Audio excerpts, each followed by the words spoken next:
नमस्कार दोस्तों, स्वागत है आपका आपके अपने YouTube चैनल गवर्नमेंट गुरु 2.0 में।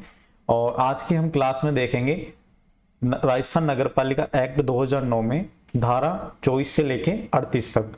हमने पिछली क्लासों में पिछली 2 से 3 क्लासों में हमने धारा 23 तक हमने पढ़ लिया है।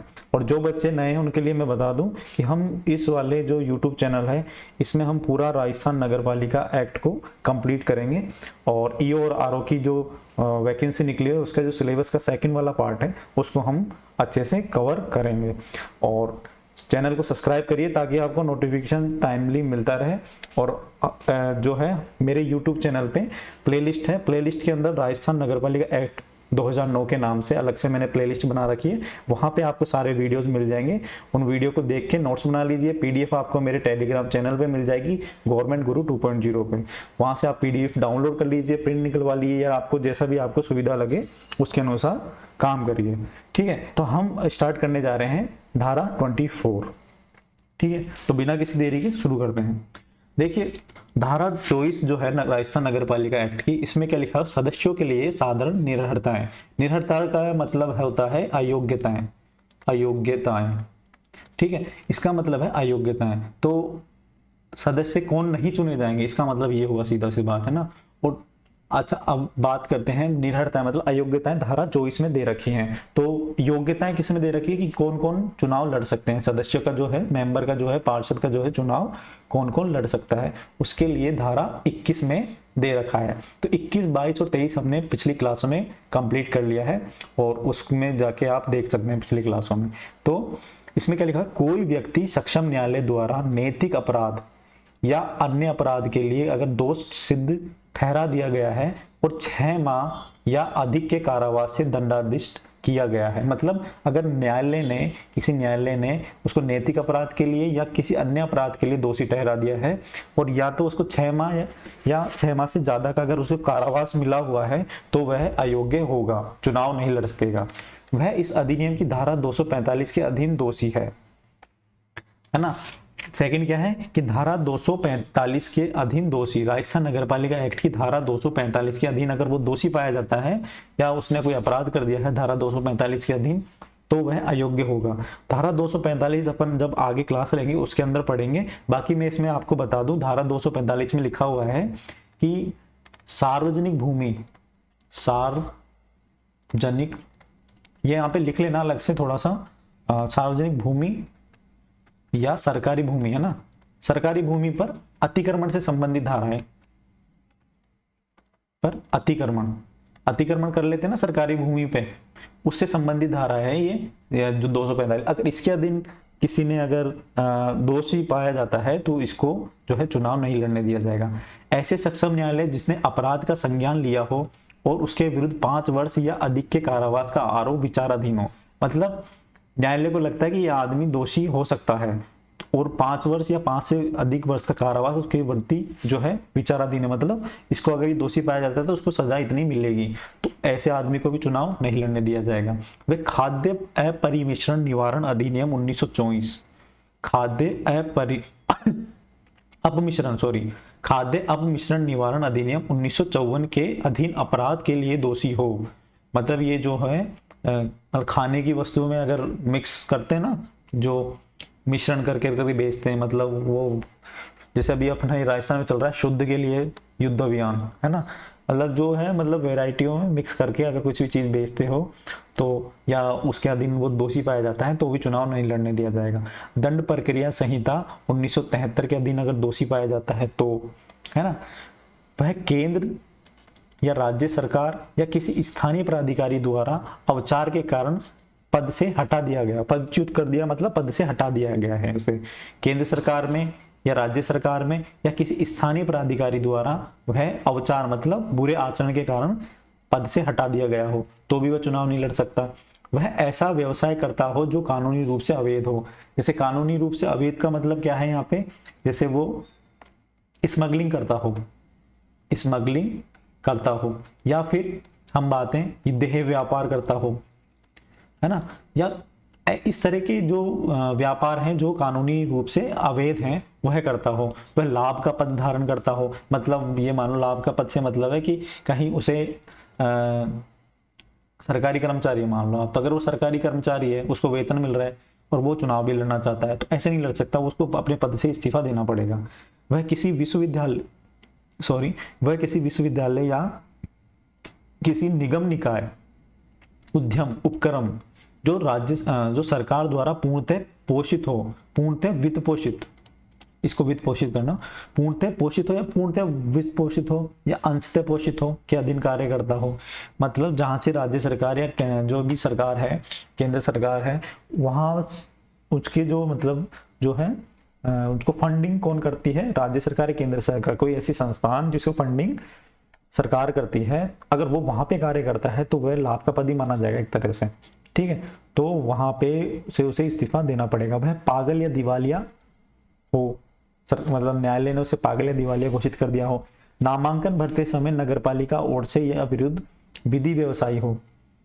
इसका मतलब ये क्या है, जैसे वो नामांकन भर रहा है ना, और जैसे मान लो कोई वकील है, ये मानो आप तो वकील, विधि व्यवसायी मतलब वकील मान लो, है ना, वकील होता है विधि व्यवसायी। अब क्या है, जैसे मान लो ये आपकी नगरपालिका, ठीक है, अब नगरपालिका में चल रहा है कोई मुकदमा, है ना, और जिसमें वो नगरपालिका के विरुद्ध में कोई मुकदमा लड़ रहा है, कौन, ये वकील, ए नाम का वकील नगरपालिका के विरुद्ध में मुकदमा लड़ रहा है ना, मतलब किसी पार्टी की तरफ से लड़ रहा है या वो खुद लड़ रहा है, तो वो आपके चुनाव नहीं लड़ सकता। ये वकील अब बोलेगा मैं भी पार्षद बनूंगा, तो नहीं बन सकता।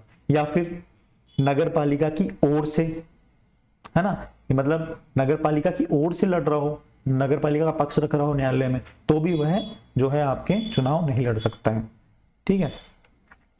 2 से अधिक संतान हो, यदि इसकी संतानें 2 से अधिक हैं तो भी चुनाव नहीं लड़ेगा। 2 से अधिक का क्या है, 27 नवंबर 1995 के बाद, मतलब 27 नवंबर, ये डेट याद रख लेना, 27 नवंबर 1995 के बाद उसके तीसरी संतान नहीं होनी चाहिए। उससे पहले 3 है तो चल जाएगा, लेकिन 1995, 27 नवंबर 1995 के बाद तीसरी संतान नहीं होनी चाहिए। अब क्या करते हैं, कई लोग होते हैं दिमागधारी क्या होते हैं कि मतलब उनके बच्चा हो जाता है और बच्चे को दे देते हैं गोद पे, है ना, गोद में दे देते हैं, मतलब अपने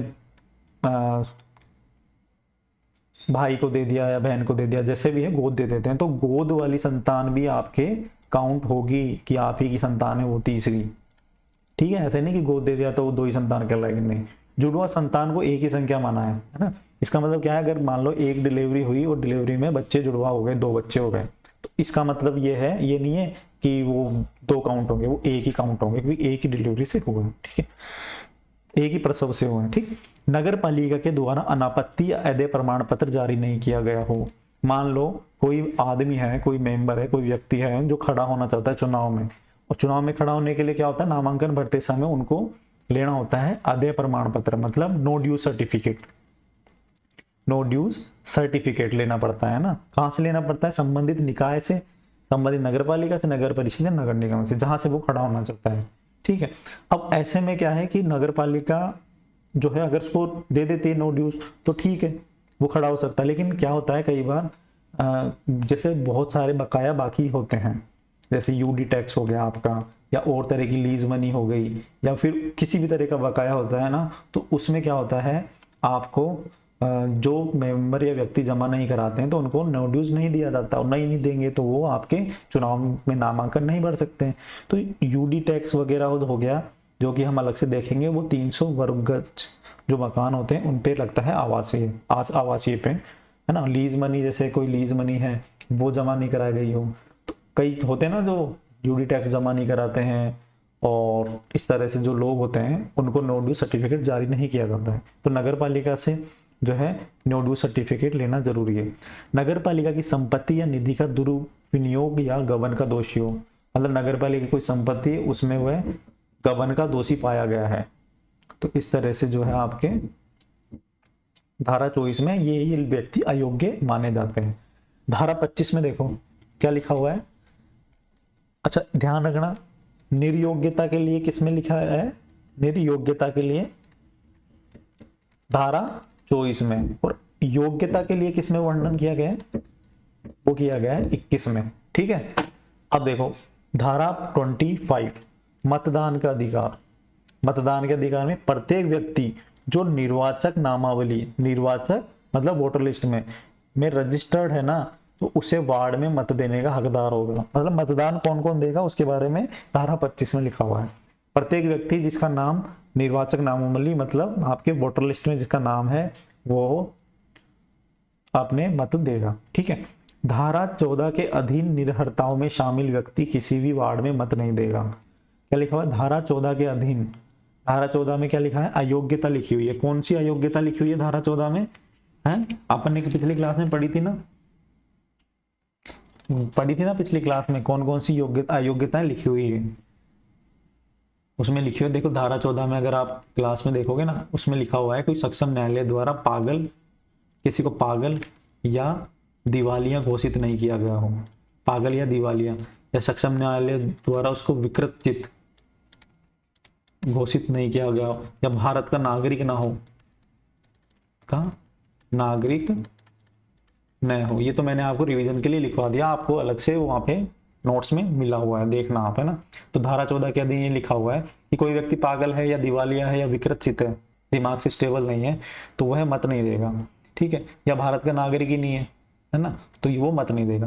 अब देखो नेक्स्ट, एक से अधिक वार्ड में मत नहीं देगा। कोई भी व्यक्ति ऐसे नहीं है कि जैसे मैं मान लो वार्ड 15 की वोटर लिस्ट में उसका नाम है, वार्ड 15 में तो वोट दे दिया और जाके 16 में भी दे रहा। अगर मान लो 16 में भी हो सकता है कि पहले उस वार्ड में रहता हो, वहां पे नाम जुड़ा लिया हो, फिर 15 में आ गया हो, वहां पे भी नाम उसका जुड़ गया, तो डबल नाम हो गया ना। तो एक व्यक्ति केवल एक ही मत देगा, 2 बार नहीं देगा अलग अलग वार्ड में जाके। इसका मतलब ये होता है ना। अगर दोनों दे देता ना, अगर पता चल जाता है उसका मत 0 मान लिया जाता है, उसका खुद का मत भी नहीं माना जाएगा। 0 मतलब उसको मत खारिज हो जाएगा, शून्य मान लिया जाएगा।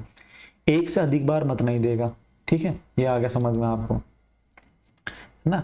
कोई जेल, कारावास, पुलिस अभिरक्षा में है तो मत नहीं देगा। मतलब कोई पुलिस कस्टडी में है या जेल में है तो भी मत नहीं देगा। तो ये धारा 25 में मतदान का अधिकार दिया हुआ है। हम चलते हैं धारा 26 में। 26 में क्या लिखा हुआ? निर्वाचन में मत देने की रीति, मतलब मत किस तरह से दिया जाएगा, है ना। मतलब वोटिंग मशीन से दिया जाएगा या फिर आपके बैलेट पेपर पे दिया जाएगा, उसके बारे में जो है तरीका बताया हुआ है। रीति मतलब तरीका।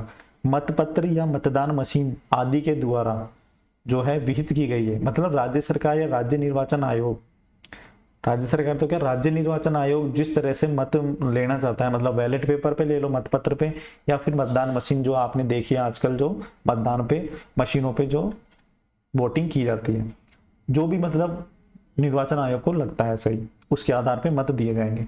निर्वाचक या व्यक्ति मतलब जो वोट डालेगा, निर्वाचक या व्यक्ति को एक उम्मीदवार को मत देने का अधिकार होगा। मतलब एक ही उम्मीदवार को मत देगा। ऐसे नहीं कि जैसे मान लो 3 जने खड़े हुए, 1 2 3, है ना, और मैं गया और पहली प्रायोरिटी पे इसको रख दिया, सेकंड पे इसको दबा दिया बटन, थर्ड पे इसको दबा दिया। ऐसे नहीं, तीनों लिस्ट में से 1 2 3 में से अपन को एक ही व्यक्ति को मत देना है।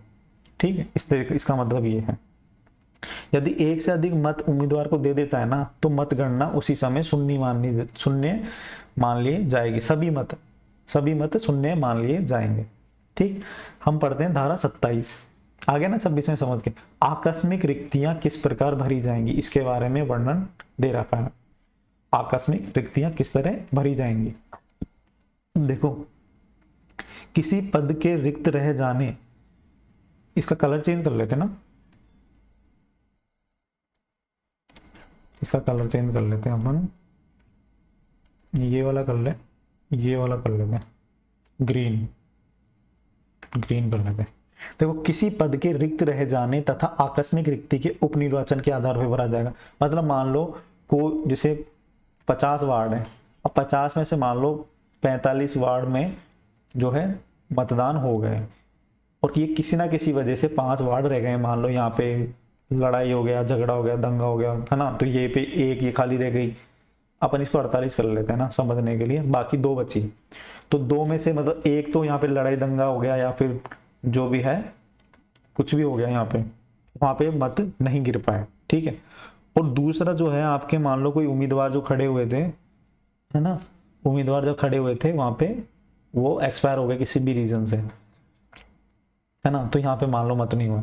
अब 48 सीटें तो भर गई, 2 सीटें रह गई। अब इन 2 सीटों का जो चुनाव है उसे बोलते हैं उपनिर्वाचन। तो उपचुनाव या उपनिर्वाचन, है ना। तो ये जो सीटें भरी जाएंगी ये उपनिर्वाचन के आधार पर भरी जाएंगी। उपनिर्वाचित सदस्य तब तक पद धारण करता है जब तक पूर्वोक्त सदस्य की समयावधि 5 वर्ष थी। मतलब उपनिर्वाचित सदस्य, अब मान लो ये आज की डेट में दो, मतलब क्या चल रहा है, सितंबर, सॉरी जुकाम लग गई, सितंबर चल रहा है मान लो, और यहाँ पे हो गया चुनाव।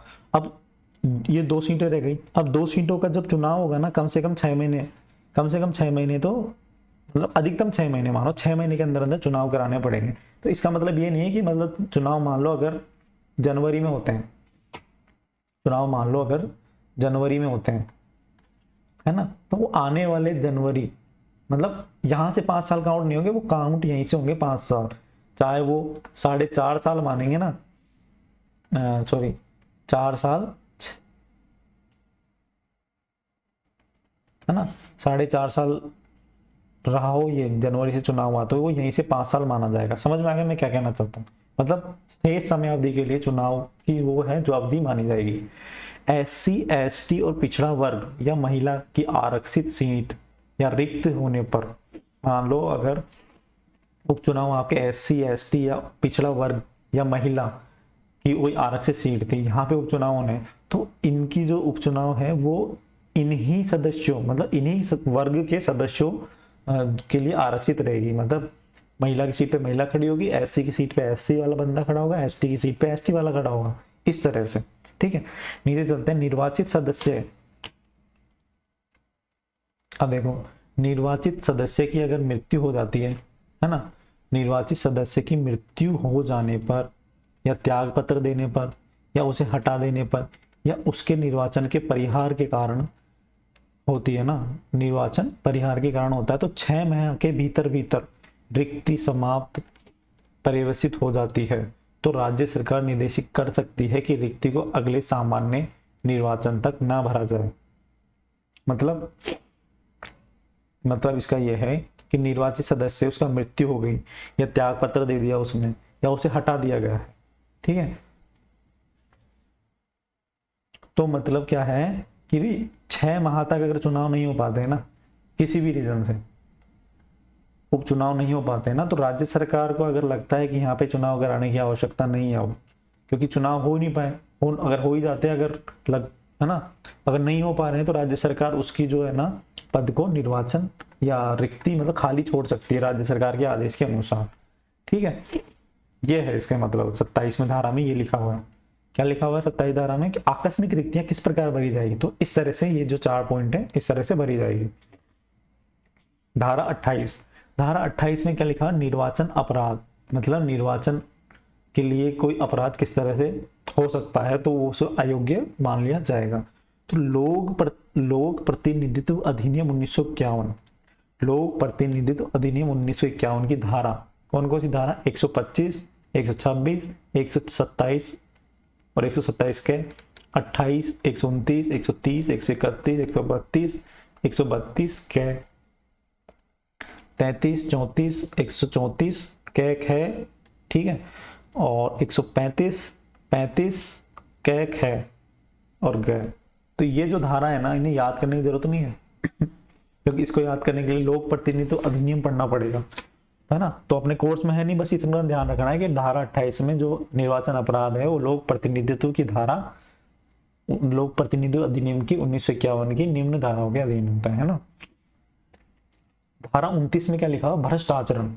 भ्रष्ट आचरण से मतलब क्या है, भ्रष्ट आचरण की पूरी परिभाषा दे रखी है इसके अंदर, है ना। भ्रष्ट आचरण का क्या मतलब है ये पूरा बता रखा है कि रिश्वत, दान, प्रस्थापना, वचन, इनाम आदि ये भ्रष्ट आचरण में शामिल होगा। रिश्वत, दान, प्रस्तावना, वचन, है ना, इनाम, किसी भी प्रकार का इनाम, ये भी आपके भ्रष्ट आचरण में सम्मिलित होगा। देखो क्या है, उम्मीदवारी के रूप में खड़े होने या न होने में नाम वापसी। मतलब कोई व्यक्ति ऐसे बोलता है आपको आके आप चुनाव में खड़े होने वाले हो और कोई दूसरा जो उम्मीदवार है, कैंडिडेट है, ये सामने प्रतिद्वंदी है, वो आपको ऐसे बोलता है कि आप है ना, आप मेरे से ये सामान ले लो, सामान से मतलब आप मेरे से इतने रुपए ले लो, मैं इतना डोनेट कर दूंगा, या मैं आपसे वादा करता हूँ, या मैं आपको इनाम देता हूँ, इस तरह की कोई भी उपहार, कि आप अपने चुनाव में से वापस नाम ले लो, है ना, या फिर आप मेरे सामने खड़े मत हो, है ना। तो ये अगर लालच देता है तो वो भ्रष्ट आचरण कहलाएगा। निर्वाचक को मत देने या नहीं, मतलब आपका कोई वोटर है, आप वोटर हो, आपको बोले कि आप वहां पे वोट डालो या वोट मत डालो, तो वो भी गलत है। कोई धमकी द्वारा या जातीय या सामाजिक बहिष्कार के द्वारा कि आप इसको वोट डालोगे तो मैं ऐसा कर दूंगा वैसा कर दूंगा, या आपको बोलेंगे अगर आप इस जाति को वोट डालोगे तो हम आपको जाति से बहिष्कार कर देंगे। होता है गाँव में आजकल, आजकल क्या मतलब पहले से चली आ रही है, परंपराएं बना ली है लोगों ने, है ना। तो जाति के आधार पर ही वोट डालते हैं, तो और उनको डराया जाता है, धमकाया जाता है छोटे लोगों को कि आपका जाति से बहिष्कार कर देंगे, समाज से बहिष्कार कर देंगे, या कोई प्रलोभन दे लेंगे किसी भी तरह का, है ना। या देवीय प्रसाद, मतलब अगर आप उसको वोट दोगे वो तो पंडित है, तो होता है ना कि वो तो पंडित है, अगर उसको वोट नहीं दोगे तो आपके पास भगवान का वो हो जाएगा और ये हो जाएगा, मतलब किसी भी तरह से देवीय रूप में डराना या आध्यात्मिक परिनिंदा करके उनके जो है मतों को प्रभावित करना, है ना। तो ये भ्रष्टाचार की श्रेणी में आता है। परंतु लोक नीति की घोषणा करना या लोक कल्याणकारी का वचन देना या किसी वेद अधिकार का प्रयोग मात्र जो किसी निर्वाचन अधिकार में हस्तक्षेप करने के आशय के बिना हस्तक्षेप नहीं समझा जाएगा। इसका मतलब क्या है कि आपने देखा होगा कभी जब चुनाव होते हैं तो दोनों पार्टियां या तीनों पार्टियां, जितनी भी पार्टियां होती हैं, अपने अपने घोषणा पत्र, है ना, घोषणा पत्र हैं जो आपके निकालती है कि हम ये करेंगे, हम ये इतना विकास करेंगे, हम इतना वो करेंगे, हम इतनी नौकरियां देंगे, इतना रोजगार देंगे, ठीक है, हम यहाँ सड़क बना देंगे, हम यहाँ पुल बना देंगे, हम मेट्रो चला देंगे और फलाना फलाना, ठीक है। तो ऐसे अगर घोषणाएं की थी ना लोक नीति के लिए या लोक कार्यवाही के लिए, मतलब डेवलपमेंट या विकास के लिए, है ना, कोई वेद अधिकार मतलब कोई कानूनी अधिकार के लिए बात करती है, हम ऐसा कानून ले आएंगे, है ना, जो कानूनी अधिकार होगा। तो इस तरह के और उनसे ना इस तरह की जो घोषणाएं होती है ना वो आपके प्रलोभन या भ्रष्टाचार में सम्मिलित नहीं होगी, चाहे वो कार्रवाई पूरी नहीं होती हो, मतलब जो घोषणाएं वो अधूरी रह जाती हैं, लेकिन ये आपके उसमें नहीं शामिल होगी भ्रष्टाचार में, है ना। और ऐसी जो घोषणाएं होती है ना वो निर्वाचन के अधिकार में हस्तक्षेप नहीं करने चाहिए, है ना। तो ये है, ठीक है।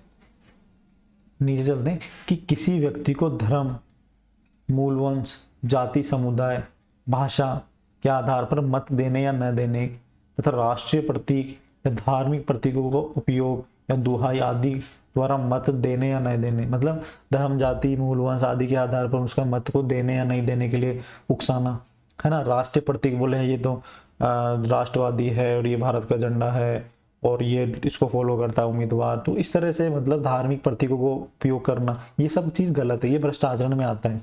लेकिन इसके अंदर क्या है कि उम्मीदवारों को निर्वाचन आयोग जो है निर्दलीय उम्मीदवारों को या फिर पार्टी के जो उम्मीदवार होते हैं उनको प्रतीक चिन्ह जो देते हैं ना, देखो पार्टियों के तो सबके अपने अपने होते हैं, लेकिन निर्दलीय उम्मीदवारों के राज्य निर्वाचन आयोग देता है कि आपका हाथी का, ये त्रिशूल का, ये हल का है, या आपका निर्वाचन जो है आपका प्रतीक चिन्ह, ये धार्मिक प्रतीक, राष्ट्रीय प्रतीक नहीं माना जाएगा। मतलब प्रतीकों को आवंटित जो प्रतीक होते हैं उनको धार्मिक प्रतीक या राष्ट्रीय प्रतीक नहीं माना जाएगा।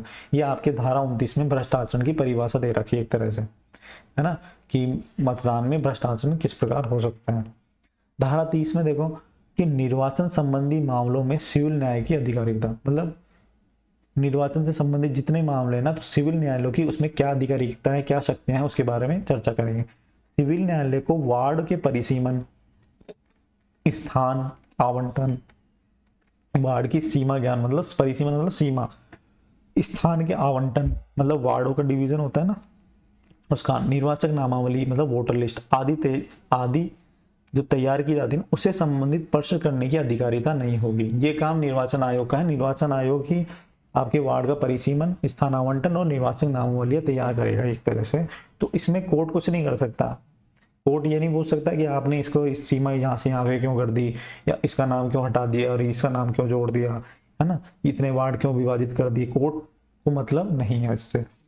किसी निर्वाचन को इस अधिनियम के उपबंधों के अनुसार प्रस्तुत की गई निर्वाचन याचिका से अलावा प्रसंगत नहीं किया जाएगा।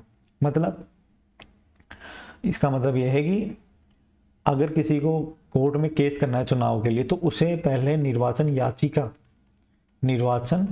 याचिका डालनी पड़ेगी, है ना। इसके अधीन ही रहकर वो अपना वाद दायर कर सकता है। अब धारा 31 में समझते हैं कि निर्वाचन याचिका होती क्या है। देखो, निर्वाचन याचिका क्या होती है कि किसी व्यक्ति के निर्वाचन को नगरपालिका क्षेत्र पर क्षेत्रीय अधिकारिता रखने वाले जिला न्यायाधीश, मतलब सेशन कोर्ट जिला न्यायाधीश जो होते हैं ना, उस क्षेत्र की सीमा में जो जिला लगता है वहां पे निर्वाचन की तारीख से 1 माह के भीतर मतलब मान लो आज है 5 सितंबर, है ना, 5 सितंबर है आज, 5 सितंबर है आज, आप सभी को हैप्पी टीचर्स डे, ठीक है। और 5 सितंबर आपको ध्यान है, कहाँ लिखी हुई डेट देखी है आपने? टीचर डे तो है।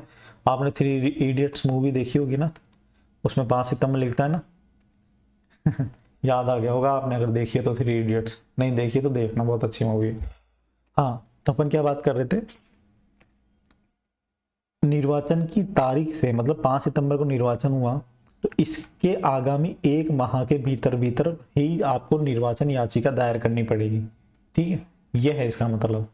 निर्वाचन की तारीख को निर्वाचित उम्मीदवार अयोग्य था, है ना, कि कब कब जारी की सकती है, मतलब निर्वाचन याचिका कब दायर की जा सकती है कि इसमें देखो कौन कौन से रीजन है।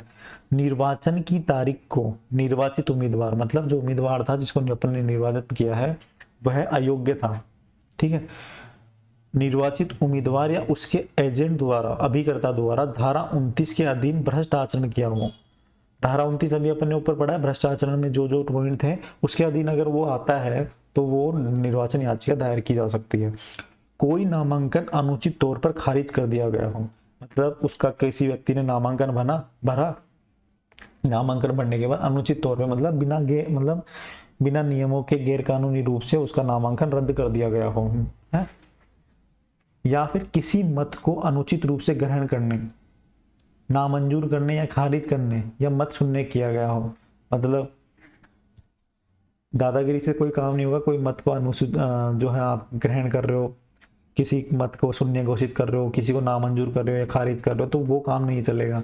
अगर ऐसा होता है तो वो निर्वाचन याचिका दायर की जा सकती है। निर्वाचित उम्मीदवार द्वारा भ्रष्ट आचरण से मत प्राप्त नहीं किए जाते हैं तो अन्य उम्मीदवार को बहुमत प्राप्त हो जाता है।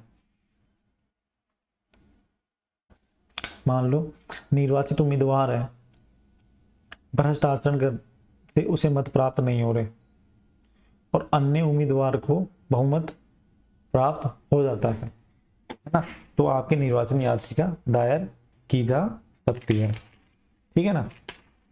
नेक्स्ट देखो, जिला न्यायाधीश ऐसी प्रक्रिया का अनुसरण करेगा जो शक्तियां प्रयोग में विहित की जाए, मतलब नियम के अनुसार ही जिला न्यायाधीश क्या करेगा। फिर अगर निर्वाचन याचिका हो गई तो निर्वाचन याचिका दायर होने पर जो जिला न्यायाधीश है वो वही काम करेगा जो नियम के अंदर दे रखे हैं, उसी प्रक्रिया का अनुसरण करेगा जो प्रक्रिया आपको बता रखी है, ठीक है। हाँ, ये आपके धारा 31 हो गई है। हम पढ़ते हैं धारा 32।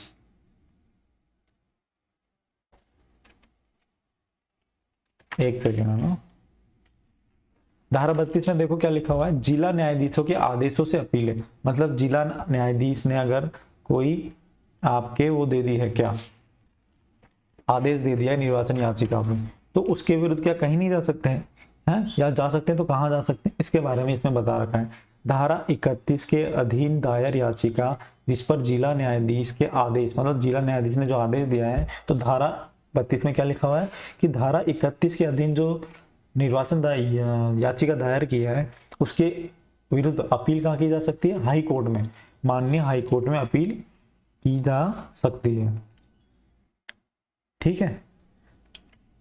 ये है। अब नीचे देखो, हाई कोर्ट को वही शक्तियां व अधिकारिता प्राप्त होगी जो अपनी सिविल अपील अधिकारिता की स्थानीय सीमाओं के भीतर स्थित किसी सिविल न्यायालय द्वारा पारित की मूल डिक्री से अपील की दशा में करता है। मतलब कुल मिला के इसमें ये लिखा हुआ है कि हाई कोर्ट को शक्तियां और अधिकारिता वही प्राप्त होगी जो सिविल जो केस होते हैं ना, सिविल अपील जो होती है ना, उसके विरुद्ध जो आपके प्रक्रिया या अधिकारिता वही होगी, है ना। मतलब इस तरह से इसमें लिखा हुआ है। इस धारा के अधीन अपील आदेश दिनांक से 30 दिवस की कालावधि के भीतर भीतर की जाएगी। इसका मतलब क्या है कि मान लो 5 सितंबर है आज, 5 सितंबर, और आज के दिन आदेश जारी हो गया किसका, जिला न्यायाधीश का, तो इसके 30 दिन के भीतर भीतर अपील हाई कोर्ट में की जा सकती है।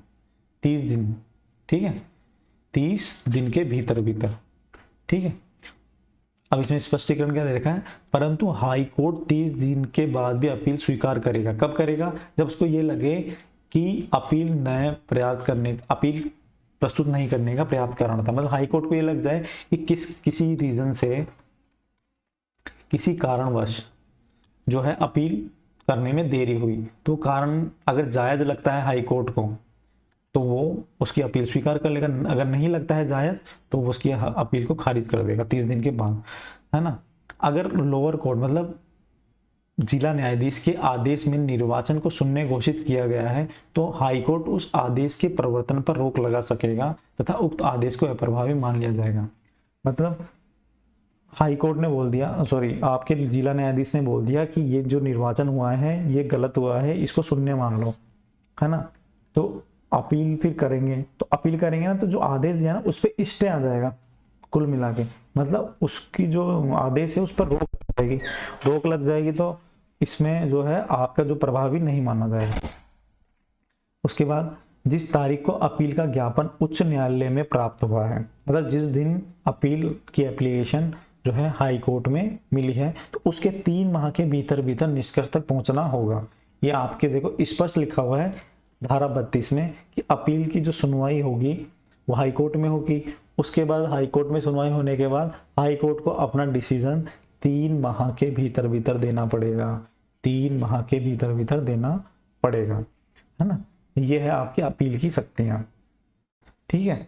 तो ऐसा नहीं है जिला न्यायाधीश ही आपके जो है आपके सर्वोपरि है, उसके ऊपर हाई कोर्ट है, हाई कोर्ट में अपील की जा सकती है।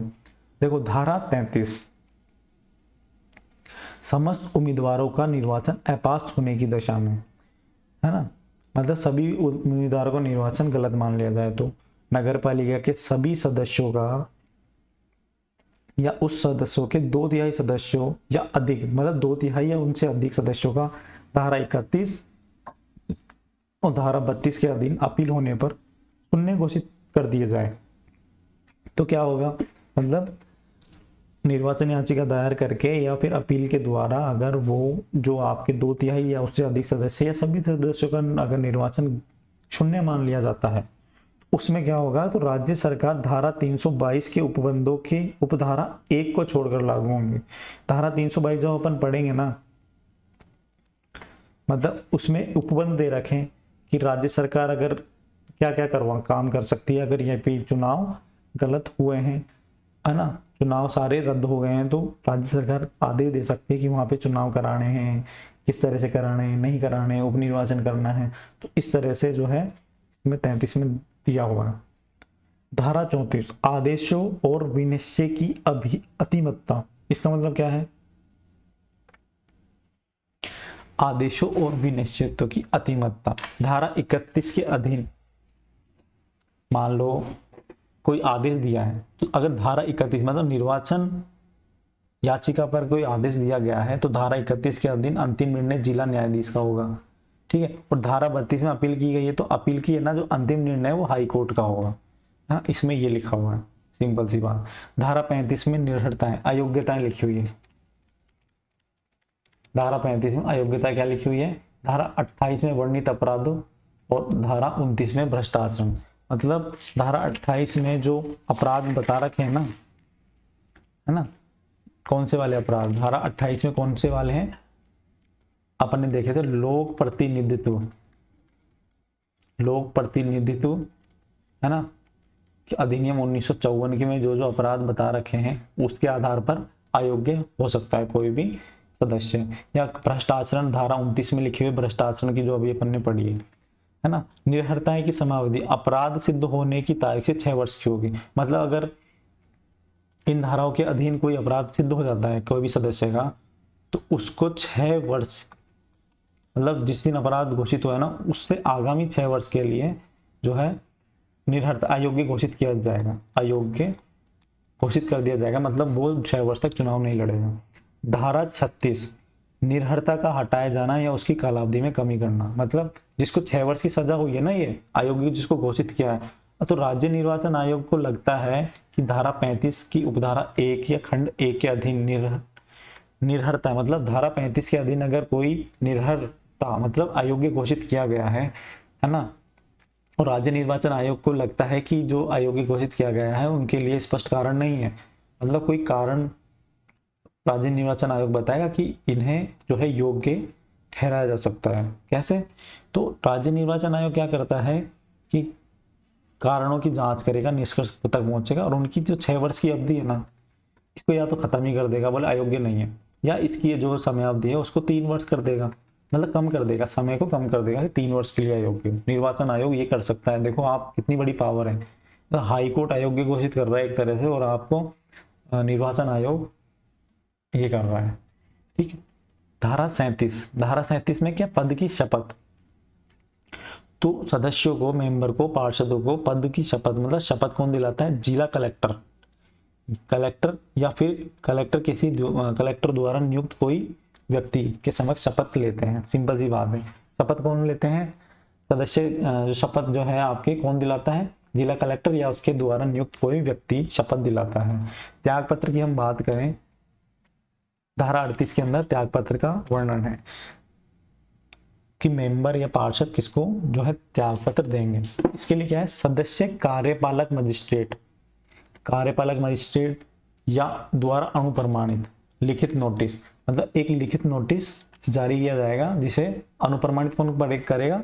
कार्यपालक मजिस्ट्रेट द्वारा लिखित नोटिस, है ना, अध्यक्ष को सौंपेंगे। किसको? अध्यक्ष को, जो नगर पालिका में अध्यक्ष है ना, आपके नगर परिषद में सभापति और आपके नगर निगम में महापौर, है ना, उनको जो है सदस्य एक लेटर दे देंगे कि हमें अपना त्याग पत्र देना है। तो नोटिस की तारीख से 15 दिवस की समाप्ति, नोटिस मतलब 5 सितंबर को नोटिस, 15 दिवस कब होंगे? 20 सितंबर। हाँ, समाप्ति या अध्यक्ष द्वारा त्यागपत्र स्वीकार, मतलब इस अवधि के बीच में अगर जो भी अध्यक्ष को लगता है कि हाँ ठीक है 10 सितंबर को लग गया कि हाँ इसका त्यागपत्र जायज है, और स्वीकार कर लेता है अध्यक्ष 10 सितंबर को, तो 10 सितंबर को इसको त्याग पत्र जो है त्याग से मुक्त मान लिया जाएगा। अगर अध्यक्ष नहीं स्वीकार करता है उसका त्याग पत्र, तो 20 सितंबर को स्वतः ही उसका त्याग पत्र मान लिया जाएगा, या यदि वो त्याग पत्र वापस नहीं लेता है तो, मतलब जो भी पहले हो, है ना, तो इस हिसाब से त्याग कर सकते हैं अपने पद का। तो अपन ने जो है धारा 24 से लेके 38 तक पढ़ ली है। अब 39 और 40 जो धारा है वो थोड़ी बड़ी है, तो मैं अगर इस क्लास में लेता तो फिर वो क्लास लंबी हो जाती, इसलिए मैंने इसको इस क्लास में नहीं लिया है। 39 और 40 धारा अपन अलग से नेक्स्ट क्लास में देख लेंगे, है ना। तो अगर आपको वीडियो अच्छी लग रही है तो लाइक करें, अगर कुछ सजेशन देना है तो कमेंट करके मुझे बता दें, और मेरा गवर्नमेंट गुरु 2.0 यूट्यूब चैनल तो है ही, साथ साथ में इसी नाम से आपके टेलीग्राम चैनल भी है, जिसका लिंक आपको डिस्क्रिप्शन में मिल जाएगा। ठीक है, डिस्क्रिप्शन में लिंक मिल जाएगा, आप वहाँ पे ज्वाइन कर ले। वहाँ पे मैं नई अपडेट देता रहता हूँ कि अब अपन को आगे क्या करना है, करंट अफेयर बताता रहता हूँ, है ना। और कुछ दिन में मैं वहाँ पे क्विज भी स्टार्ट करने वाला हूँ, ऑब्जेक्टिव टाइप। ठीक है, तो गवर्नमेंट गुरु 2.0 चैनल को आप जो है टेलीग्राम को ज्वाइन कर लें। वहाँ पे आपको यहाँ सभी ये जो वीडियोस हैं, जो भी कितनी क्लासें मैंने लिए अभी तक, धारा 38 तक, सभी आपको PDF उपलब्ध हो जाएगी, है ना। अपने दोस्तों के साथ भी ये वीडियो शेयर करें, चैनल को सपोर्ट करें, सब्सक्राइब करें, लाइक करें, शेयर करें। कुछ समझ में नहीं आता है, किसी भी तरह की कोई क्वेरी हो पढ़ाई से रिलेटेड, तो आप बिल्कुल कमेंट करके बता सकते हैं। टेलीग्राम चैनल में भी डाल सकते हैं, पर्सनली टेलीग्राम में मैसेज कर सकते हैं, है ना। तो आपके लिए मैं 24/7 उपलब्ध हूँ। ठीक है, और मैं मेरे बारे में बताऊंगा कभी क्लास में कि क्या है क्या नहीं है। ठीक है, आज के लिए इतना ही, फिर मिलते हैं नेक्स्ट क्लास में। आज के लिए इतना ही, धन्यवाद।